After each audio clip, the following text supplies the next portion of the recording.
Is it simpler? Just throw me in jail. Just throw me in jail anyway. I can get free food, free room and board, and the free health care. Now, my family's going to be kind of in a messed up shape, but, I mean, essentially that's what you're telling me. If I don't pay into your program, then I can go to jail. That's not the way America works. Working with the IRS to see if I'm paying health care. That's not the way this country's worked, and doing everything behind channels, not in front of C-SPAN, in front of people, is just not the way this country works. And we have to, again, whoever our leaders are, we need to call them and tell them, get the word to D.C. We can't call President Obama himself. Like Glenn Beck's been waiting. He's got his red phone. He's waiting for someone from the White House to call him. And we're all going to have that same response. We're all going to be waiting. So we have to bring it to them. We have to, like I said, deal with our local leaders and spread the message. The beautiful thing about the internet and that kind of thing is that if you call in this week, there's a chance that someone, either your leaders or someone else, might hear that. And that's the whole point. You want people to not only you want people to hear it and to see it, and to see that we're unhappy. And sometimes you really have to bring that to people. And if it's bad news, I'd rather my politician tell me the bad news than to sugarcoat it and then 5 minutes later or a year later hit me with another surprise. I don't like surprises. Do you like surprises?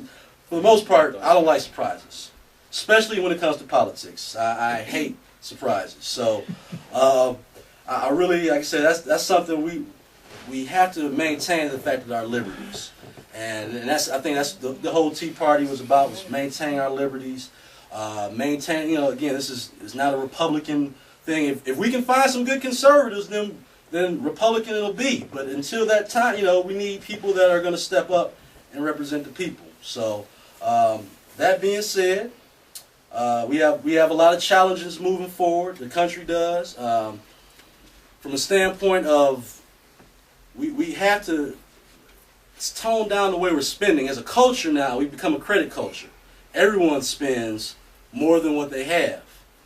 That's really where it starts with our country. How can we're not paying attention to what the government's wasting our money because we're doing it. We're not saving.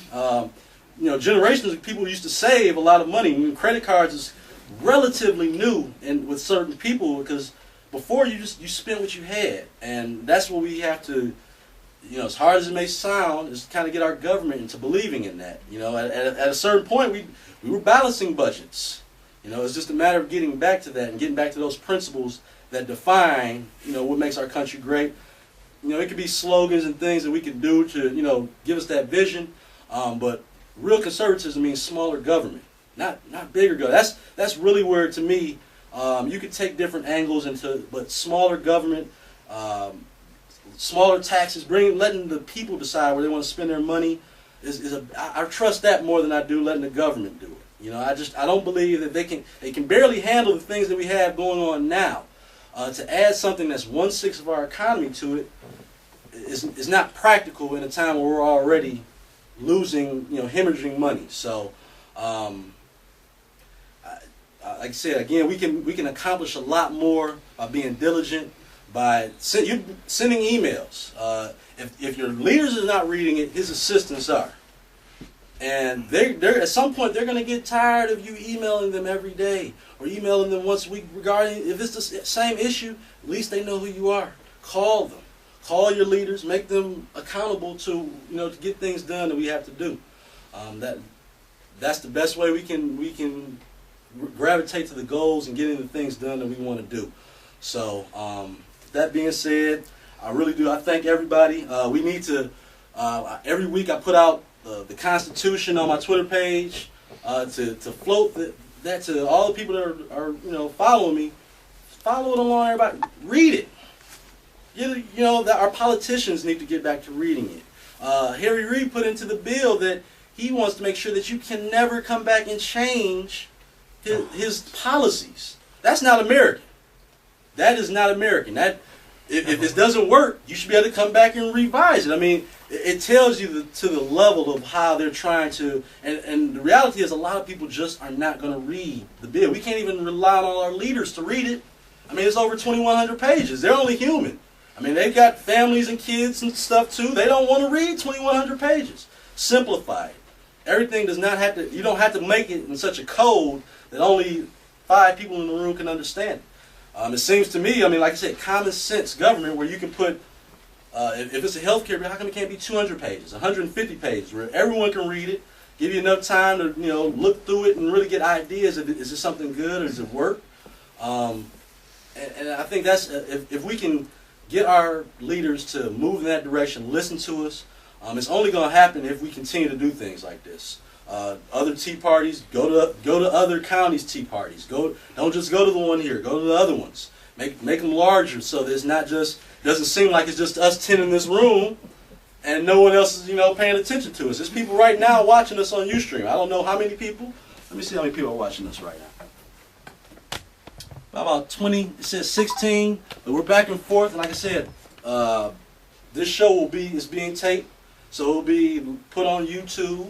And again, we're here to figure out ways to make our country better.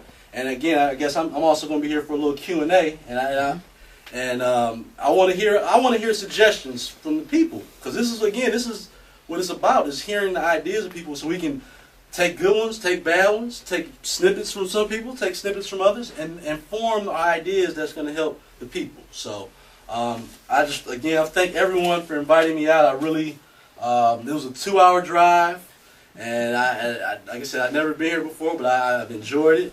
I hope I do get a chance to come back up again. Like I said, next time I come, maybe we'll have to be in a different place, because this just won't be big enough, and that's the whole point. We get out, we spread the message, use the internet. I encourage everyone to do different. If you didn't use the internet before, use it now. That's the way the administration won.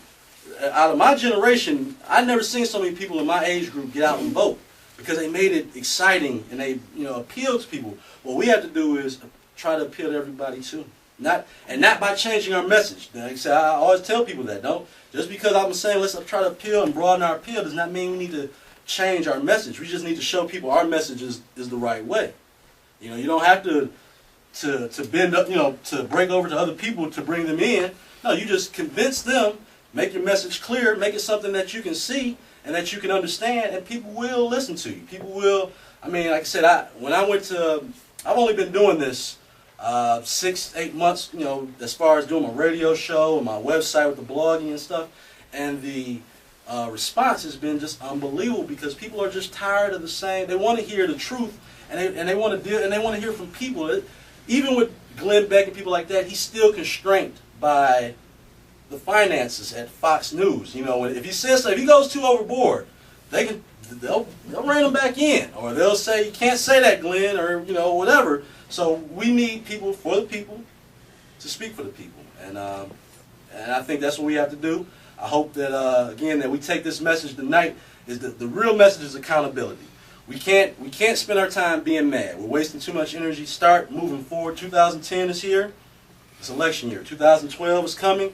Start now, grounding up the troops, and making this a effort that, again, we can make change and be proud of our whole country. Again, if you were looking for me to come here tonight and just bash Obama, I could do that, but that's not really, again, that's not going to solve all the problems, and he's not the only one in this. He's not the only one that created this mess. Mm-hmm. He's the quarterback. The quarterback is always going to catch the most abuse if you're losing. You know what I mean? So I don't mind doing that, but he's not the only person on the team. He put it in the hands of the senators. So whenever that bill does go through and it doesn't work, he's going to blame it on them. That wasn't his bill. I gave it to Harry Reid and those guys. Accountability. Everyone's passing the buck, and we got to start changing that right now. So with that being said, again, I'll say thank you very much for allowing me to come to speak, and we'll open up for any questions. Well, first of all,